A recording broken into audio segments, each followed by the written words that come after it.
You're welcome again. My name is Olubunmi Ayantunji, and you're welcome to the Civic Policy Archive podcast.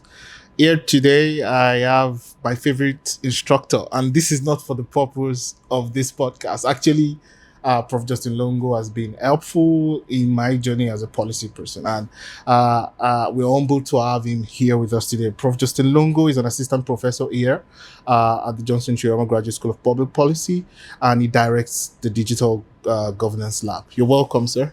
Well, we're not supposed to have, you're not supposed to have favorite professors, but I have to say you're one of my favorite students. So thank you very much, sir. Thank you so very much. Thank you for the invitation. You're welcome. Thank you. We're humbled to have you. So today we'll be speaking largely on the principles of federalism and open governance as it relates to developing countries, especially. And my first question, let me just delve right into it, is that, federalism as practiced in Canada as a first world.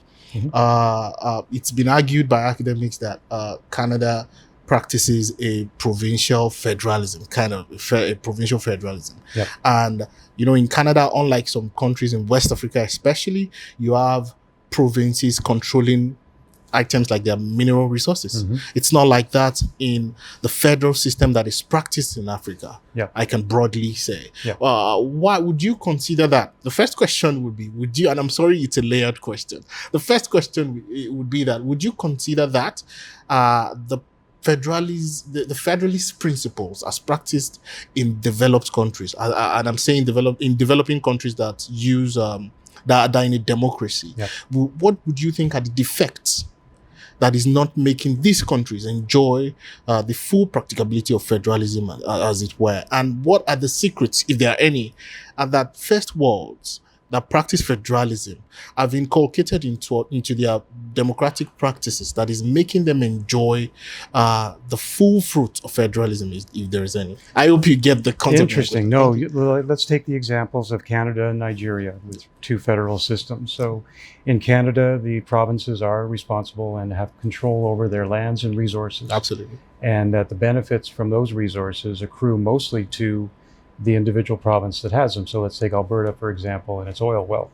But we also have the principle of equalization, in which the provinces which are enjoying at a moment in time the benefits of that resource extraction through the federal system, that wealth is shared more generally throughout the country. And it's a principled approach which says that the province understands and is closest to the resource and should be developing it and for the benefit of its particular province. But at the same time, as a member of the bigger Canadian Federation, other provinces should have some access to or enjoy the access to that resource. Where you take the Nigerian example, and from what I understand, the Nigerian states, and 36 of them, correct? Yeah, 36 of them. Do not have that control equivalent to Canadian provinces. But the idea is that things like oil wealth, which is particularly concentrated in part of the country, generates economic activity and benefit for the entire country. So relying on the kind of almost paternalistic open-mindedness of the national government to say this is a national resource for national economic development and national wealth. Whereas in the Canadian setting, we say this is a provincial resource which generates activity within the province, but at the same time acknowledges that we're part of one big federal country.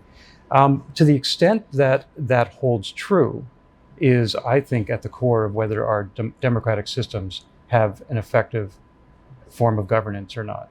So if take example again, the extraction of oil and the wealth generated from it, if that gets concentrated too much in a small number of beneficiaries, even if it's distributed throughout the country, that sort of undermines the democratic legitimacy of that national approach to economic generation. Whereas if there's an openness, a accountability, transparency about where the wealth is coming from, how it's being generated, how it's being distributed, and it is clear that it's not concentrated in a small number of people, but it's for the general benefit of the population, I think that enhances the democratic nature of that federalist system.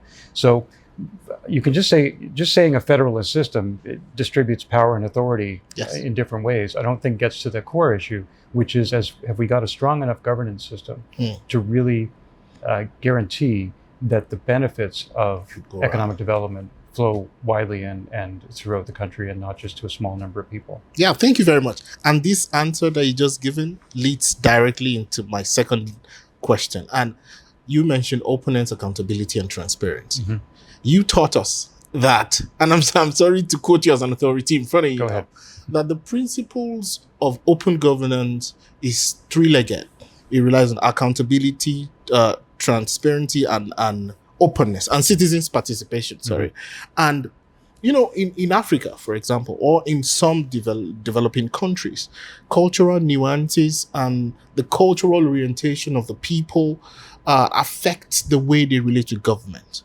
For example, in some states in West Africa, in some nation states in West Africa, the traditional system that makes persons or citizens pay loyalty to their monarchs, pay loyalty to elected representatives, mm-hmm. makes them not want to push as per requiring or getting some information as per how they are governed and all of that.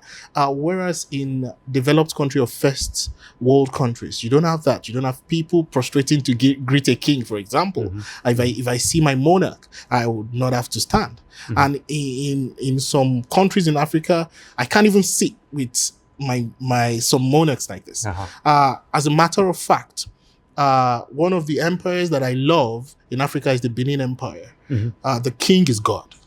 Okay. And as a mere mortal that I am, he can speak to me. Hmm. You see it on the screen now where when the king in Benin, which I revere and respect so much, I consider him one of the most respected king in the world. Yep. Would have to cover his mouth. Hmm. So we have the ESA, the traditional prime minister, talks to you. And tells you the mind of the king. Uh-huh. That's a deeply cultural environment. Sure. Okay. Now, you don't have the environment. You don't have questioning that kind of environment. Mm-hmm. You don't have the subject questioning the king. Mm-hmm. Now back to politics. It's not the same here, and I think the principles of open governance are deeply rooted in first world countries like Canada, mm-hmm. though with their own peculiar problems. Yeah. Would you think that cultural nuances, indigenous culture, citizens' orientation, one of the reasons why open governance would, quote and unquote, not work in countries in Africa and developed countries? So you're making an excellent point, because we do kind of project from Western liberalism yes, I have that the problem. Open governance is a great idea, that those principles of transparency and participation and collaboration should be widely adopted, that they are the foundation for good governance. And I think we need to be sensitive to different cultural traditions and understandings Absolutely. In the way people make sense of their own governance system. So just back to the principles though, transparency. Okay, the idea that people should know what's going on. And this is where we get into digital governance, because digital governance allows us to make it more easily shareable, that information that we have. So should you and I know how much the Minister of Environment spends on travel in a year? Should you and I know how much the government spends on hospitality?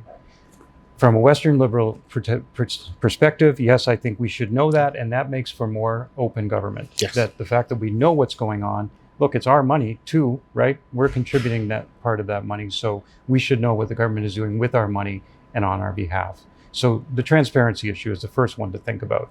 And if we bring that into a different context, for example, in Nigerian context, in Benin, for example, should people know what's going on?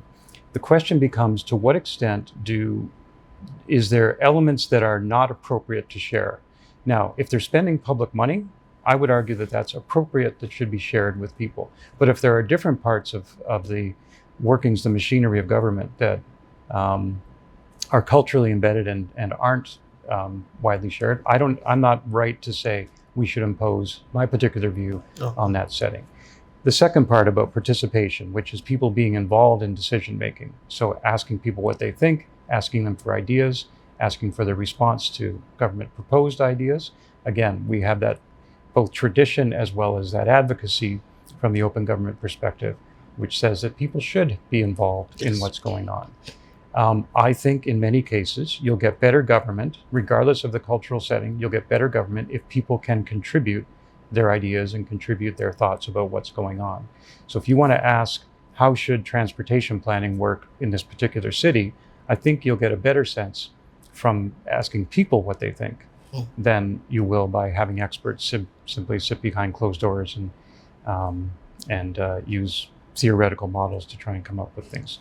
Is that culturally embedded? You have to tell me whether there are settings in which it's better not to have people involved. What's interesting, coming from the tradition of openness, is participation has kind of spilled over in the last at least decade or two, Yes. in North America especially, into a dismissing of expert opinion or expert perspectives. So now we have everybody has an opinion, and every opinion is somehow valid, even if they have no grounding in reality or relationship to truth. So participation can be a double-edged sword.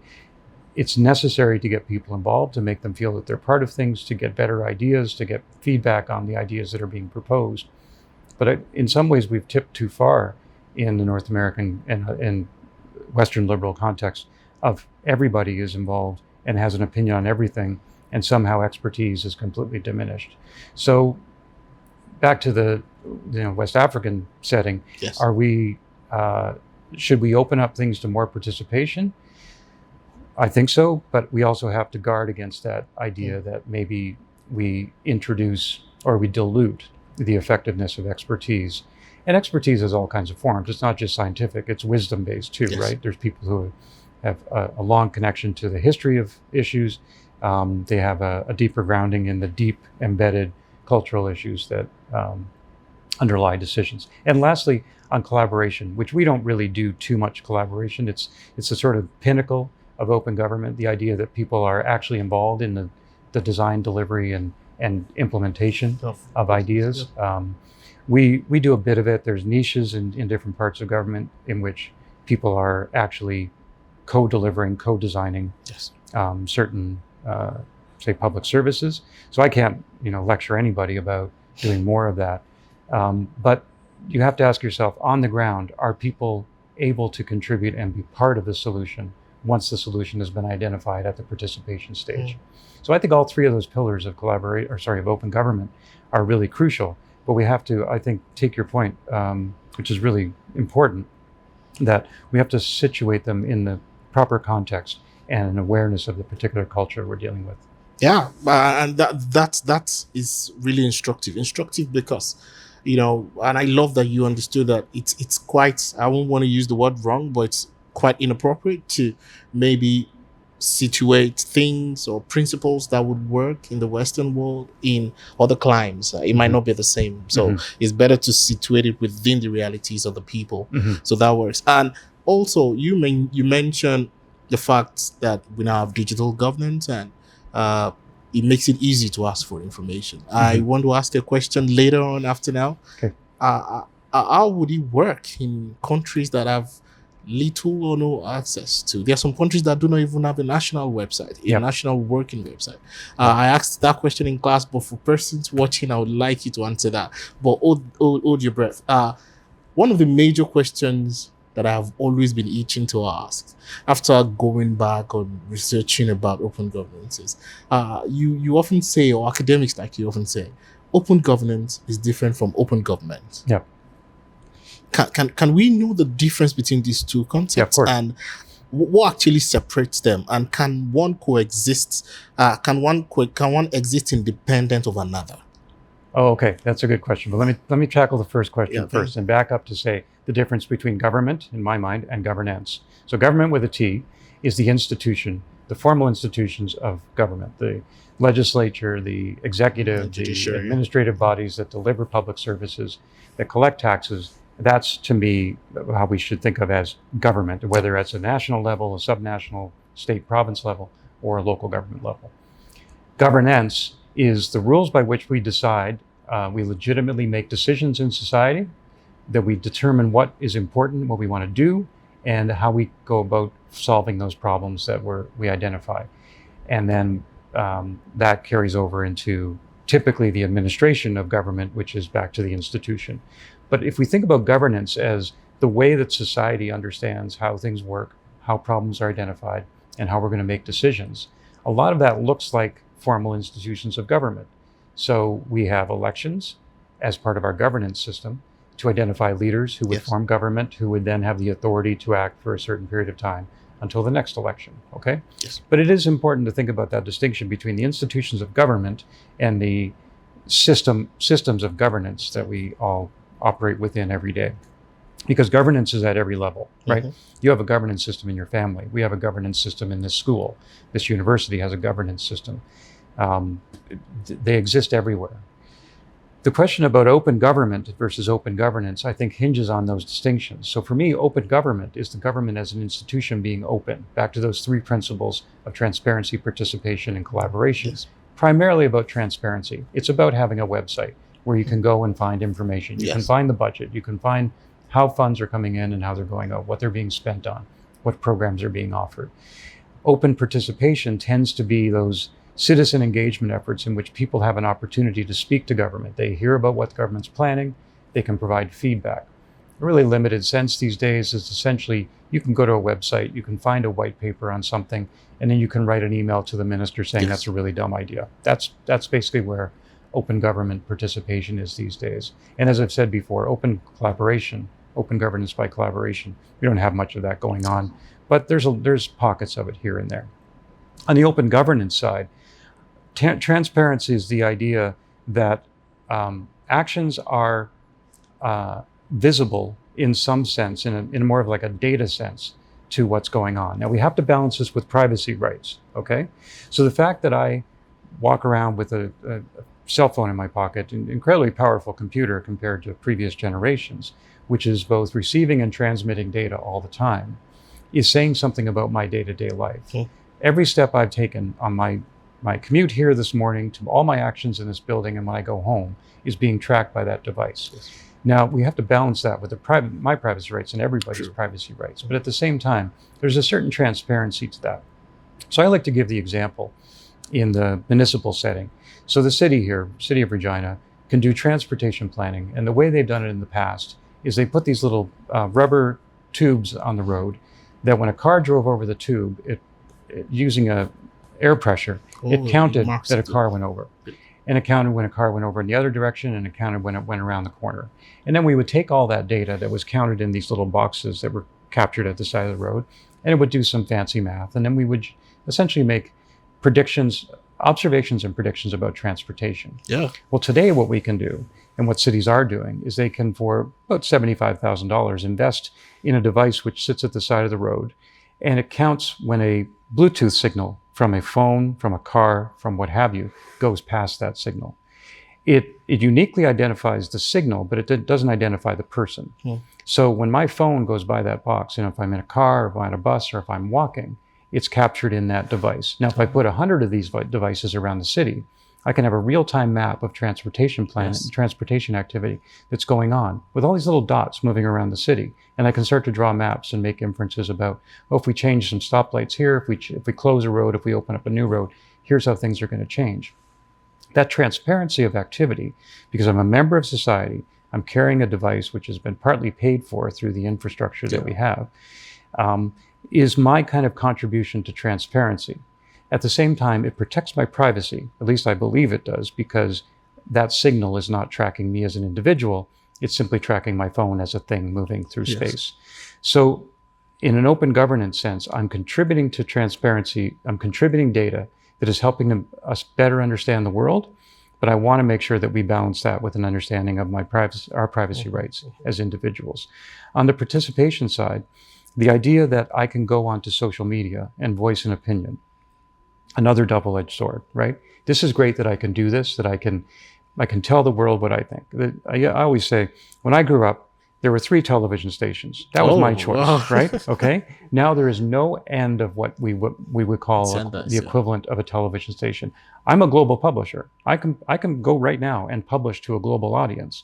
Now only 10 people are going to see that publication, but I still can do it, and I can say whatever I want to a global audience. That's good in the sense that I can, as a member of society, contribute my ideas and participate in society. The double-edged sword we're dealing with now is the overwhelming amount of misinformation, of useless information, of noise, which clutters that space. So we have the challenge as analysts to understand the value in all that information. But nonetheless, the ability of anybody to participate anywhere is, to me, a foundation of open governance. And then the last part about collaboration, I think this is where the most interesting possibilities are for open governance and collaboration, is because you and I, as members of society, can contribute in any way we decide to. I think I like to make the example of, it's something as simple as you're walking down the street and you see a piece of litter on the ground and you pick it up and you put it in the nearest trash can. That to me is a really simple form of open collaboration, yes, but it is nonetheless important. Everybody making a contribution according to their abilities and their capacity at that time. So if we can increase the possibilities by which people can openly collaborate up to a boundary, because if I'm walking down the sidewalk and there's a stick's fallen off a tree and it's blocking the path, and it's small enough that I can pick it up and put it off to the side, good. I've contributed to open governance in my community. Absolutely. By helping to clear that path. Yeah.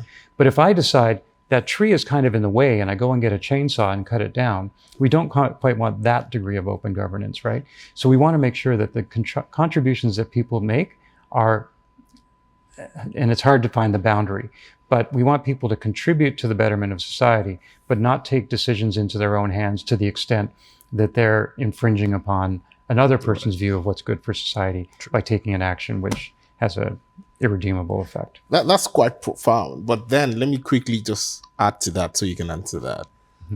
Would you be saying the level of civic participation or citizens' participation should definitely be within the ambits of the law?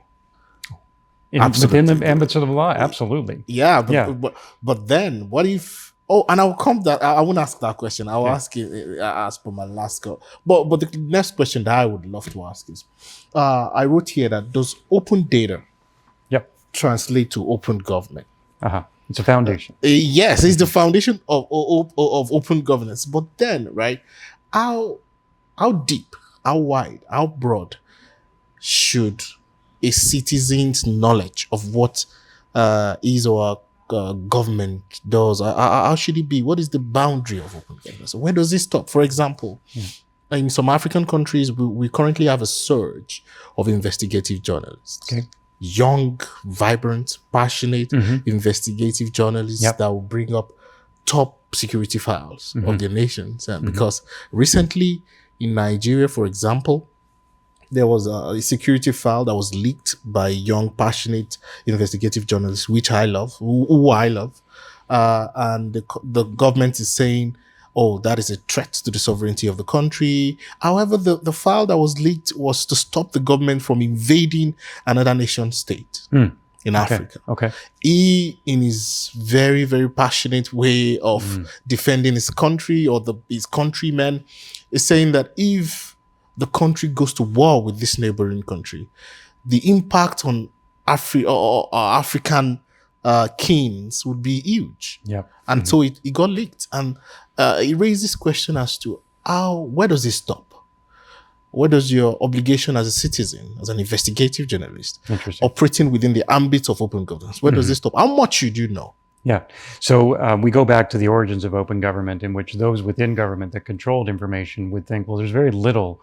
If you have open government, you can't have effective government, because if everyone knows what you're doing and what's going on, you can't effectively have government. Government relies on confidentiality and secrecy in order to operate effectively. And that slowly over time, there was enough of a generation of pushing against that to say, no, we can turn data open to people. There's certain data that people should know. They should know. And it started, a lot of it came from the American example, because in the American example, there is essentially a privilege of information being publicly shared unless there's a case for making it not shareable. Whereas in the Canadian setting and other Westminster traditions, it's a tradition of saying government information is government held until there's a case for saying it should be open. So I think the Americans have really, the reason they're at the forefront of this is because of that tradition of government information is really public information from the start. But you're right, at what point can you have effective government unless you have some secrecy? So we still have things that are protected from open government release. There are things that are protected under things like cabinet confidentiality. There's always a line as to whether we're too secretive, too selective about keeping things protected or not opening them up. But generally, there's general acceptance that we should be opening up on things like websites and using the facility of the internet to share data with people so that they're aware of things that are being done by their government. My question always becomes, is anyone doing anything with that? Now, you reference these young, passionate journalists who are finding that information and making sense of it, writing about it so that it's understandable to people. I think that's what's necessary, because just putting data on a website, most people don't have either the time, inclination, or capacity to make much sense of that. If you put a spreadsheet full of budget numbers on a website, you can hide so much in there because no one has any idea how to find what's going on, right? True. So unless you've got people who are dedicated, who have both a driven advocacy idea that they want to unearth the truth by looking at this data, we rely on those people to find that information and make sense of it. I think that's always been true, whereas in the past, journalists had to find secretive ways of finding that information. They now have the possibility of going essentially in through the front door to see the information that's being shared with them. At what point do those people owe responsibility to the government to check with them before revealing things which could have catastrophic effects if it were revealed publicly?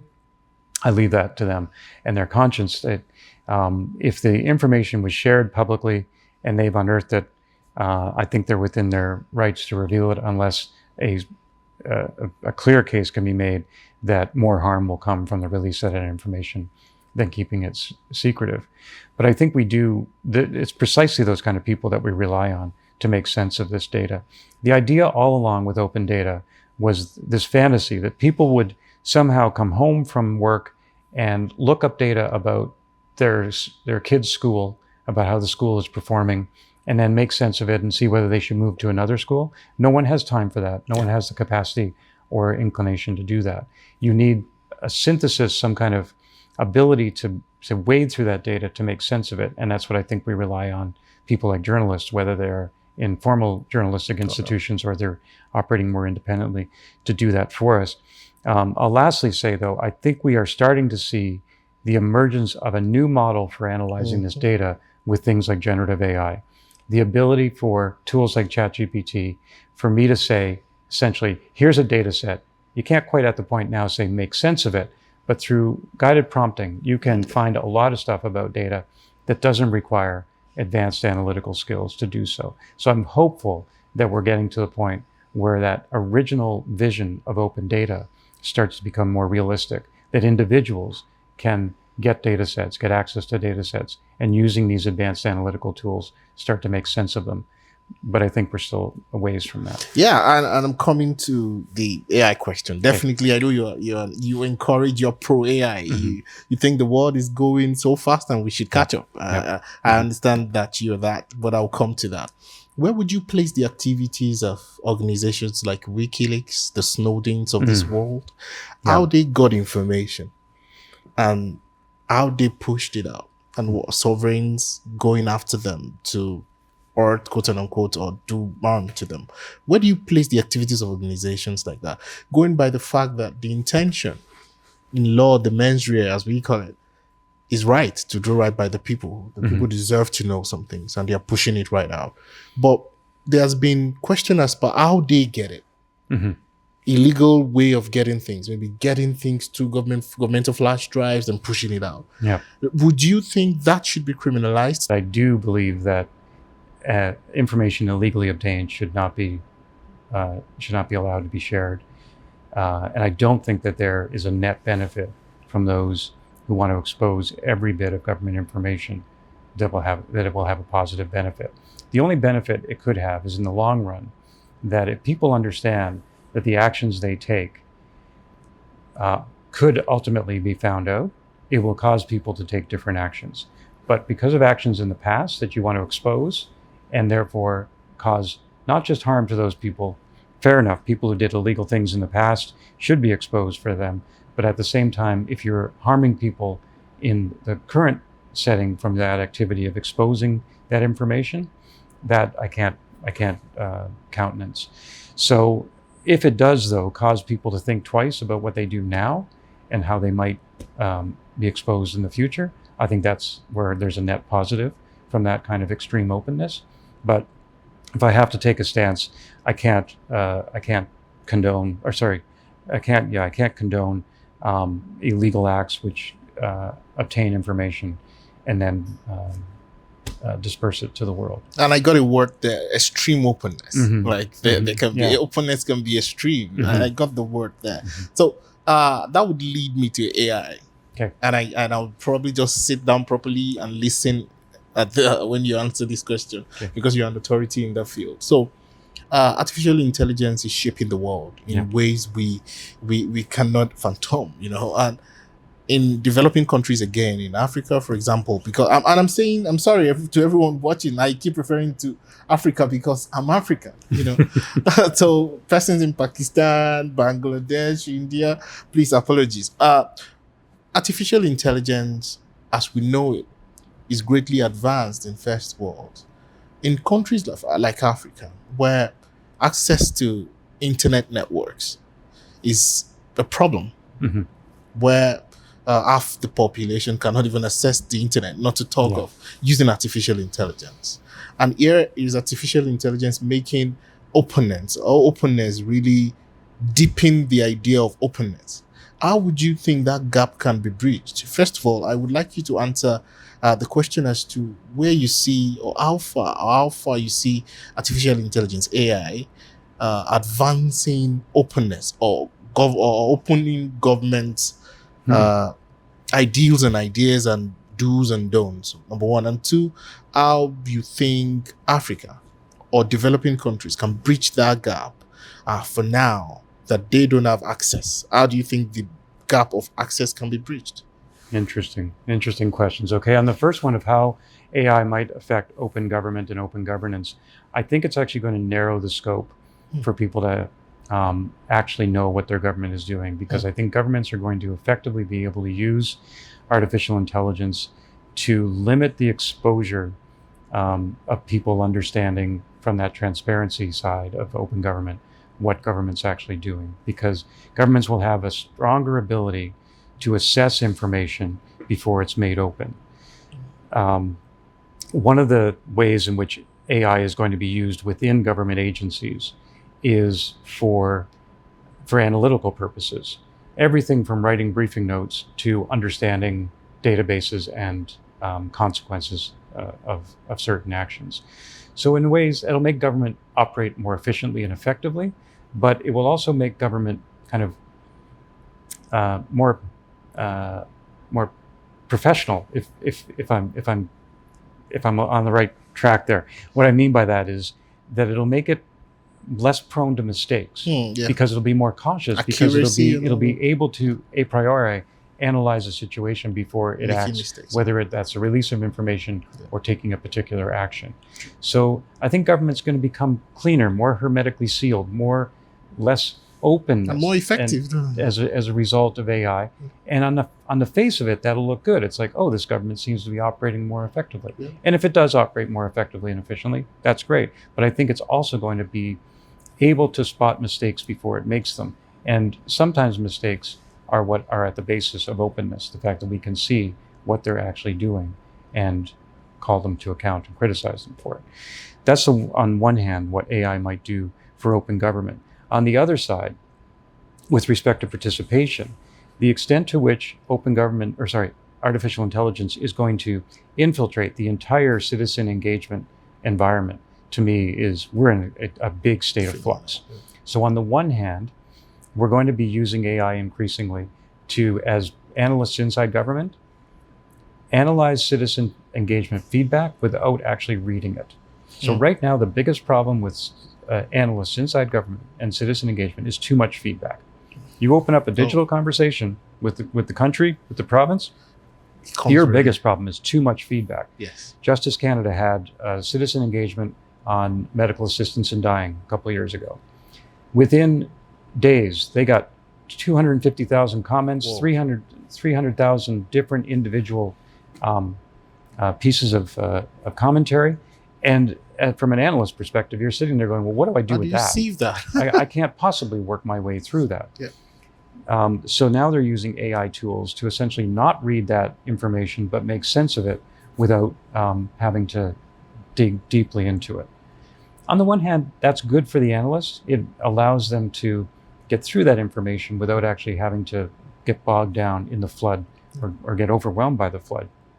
But ask yourself as a citizen, how do I feel about having taken the time to write an email about a particular issue I feel strongly about, and no one's actually reading it?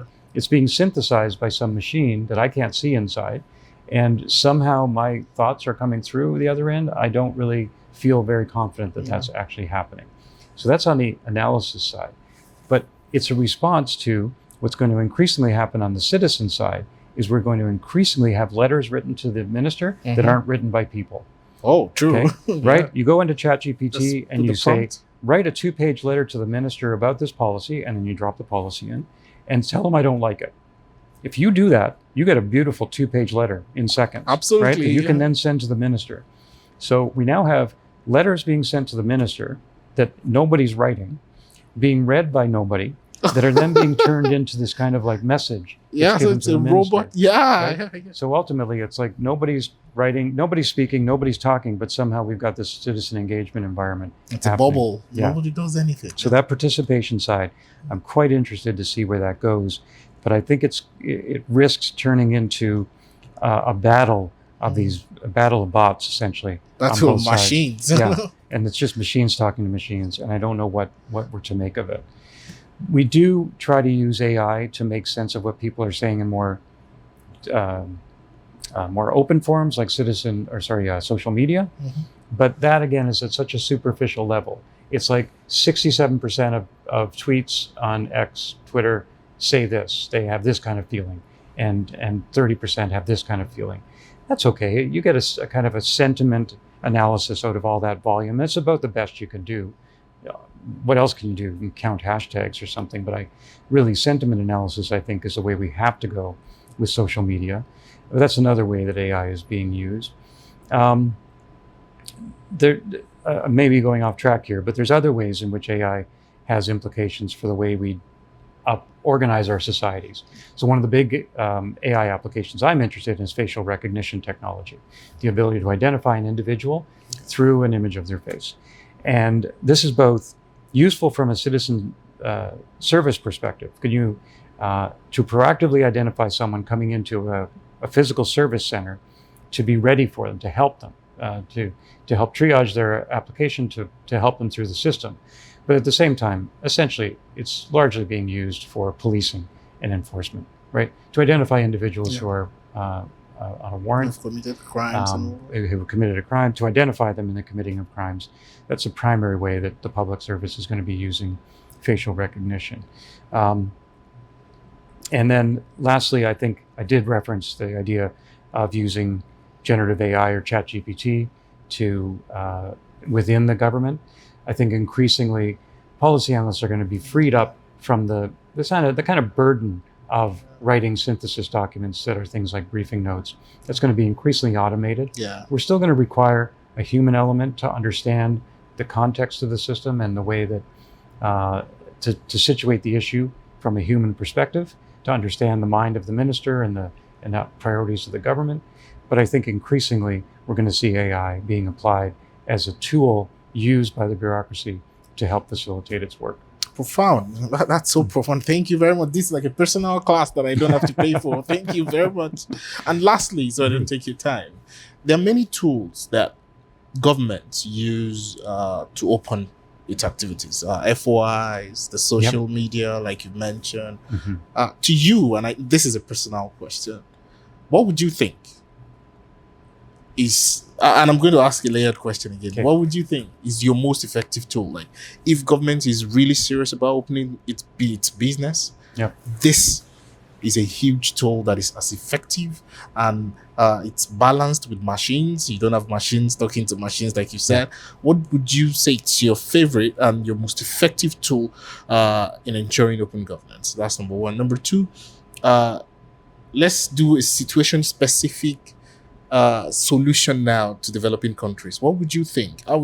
They don't have access to most of these things. In fact, FOIs are not as effective in some countries. You send an FOI and they don't just listen to you. How would you think citizens can get information? Okay. On the first question, and my answer is going to be somewhat contradictory, but I think there's a logic that flows between the two. On the first question, I think Our approach to citizen engagement was traditionally to ask people what they thought. And I think we need to start increasingly looking at what people do. I have referenced the idea about counting cars and using different approaches to looking at transportation patterns. If I ask you, how did you get here today, right? And you can describe to me how you got here today. You're both going to misremember.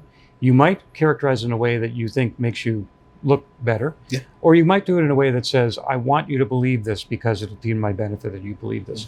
But if we observe what people do, that's an actual real observation. We can actually do it in real time without asking people to remember, without asking people to take any extra steps to tell us what they're doing, and without introducing the possibility that it isn't a truthful observation of what they're doing.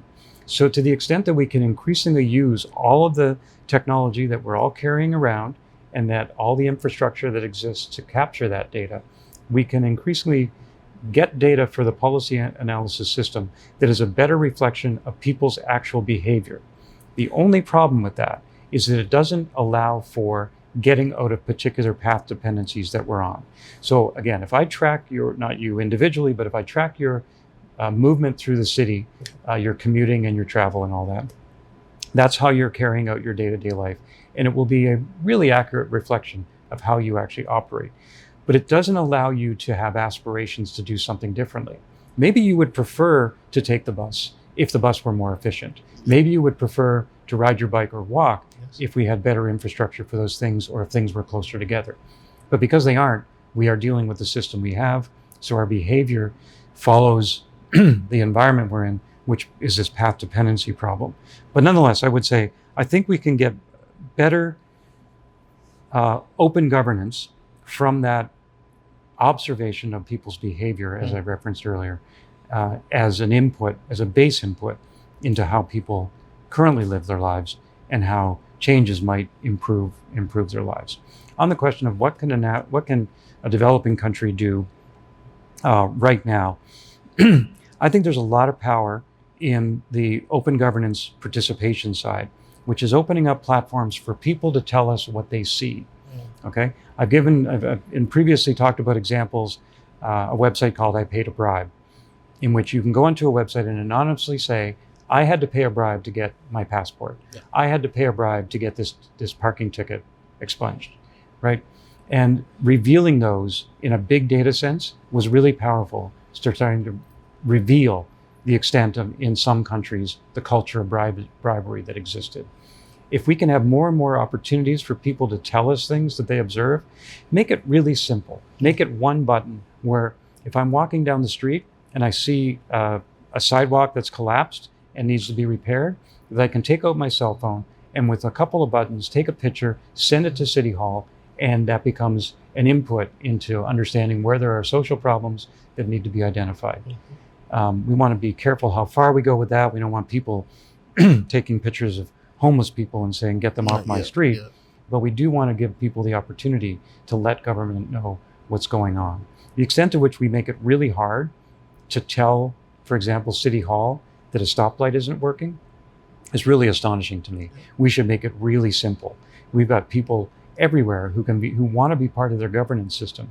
And to the extent that we can make that simple, any country, regardless of its state of technological development, can make that possible. True. Like I know we have lower rates of smartphone penetration in Africa than we do in other countries, but it's growing. It's 70, high 70%, right? Yes. So there are a lot of smartphones in African countries, and any country can take advantage of that, whether it's government or NGOs. A former student here at Johnson Shoyama, Prince Anim from Ghana, was part of an organization called TransGov in Ghana that created the facility for people to identify things in society that they thought should be improved. So I think there are really good examples of NGOs doing that kind of work, of governments doing that kind of work, and I think we should increasingly harness the energy of people who want to be part of the solutions. Yeah. Thank you very much, Prof. Okay. Thank you so very much. So it's been Professor Justin Longo, and we're humbled to have him. Don't worry, I won't let you reach him. If you have to reach him, you have to come through me. Thank you very much. Thank you so very much. Thank you. I really enjoyed the conversation. Thank you very much for coming to the podcast or for watching. You can like and subscribe. Thank you so much. It's a bye for now. Bye.